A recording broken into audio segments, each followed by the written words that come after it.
જામનગર મહાનગરપાલિકાની એસ્ટેટ શાખા, town planning શાખા અને ફાયર શાખાને સાથે રાખી જે રેસ્ટોરન્ટ અથવા કોઈપણ એવી મિલકત જેને ફાયર એનઓસી અથવા બીયુ સર્ટિફિકેટ ન મેળવેલા હોય એના સામે સીલિંગની કાર્યવાહી હાથ ધરવામાં આવે. જેટલી નોટિસો ફાળવેલ છે અને જેને લોકો પાસે બીયુ સર્ટિફિકેટ ન હોય અને ફાયર એનઓસી ન હોય એવાને સીલિંગ મારવાની કાર્યવાહી આજે હાથ ધરવામાં આવે છે. કેટલી રેસ્ટોરન્ટને સીલિંગ કરી છે અત્યારે આ બીજી રેસ્ટોરન્ટ છે જેના પાસે ફાયર એનઓસી અને બીયુ સર્ટિફિકેટ નથી, જેના લીધે સીલિંગની કાર્યવાહી હાથ ધરવામાં આવે છે.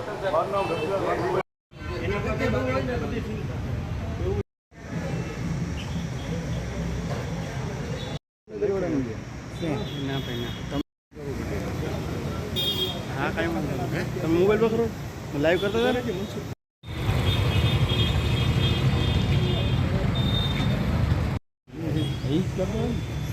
હાલો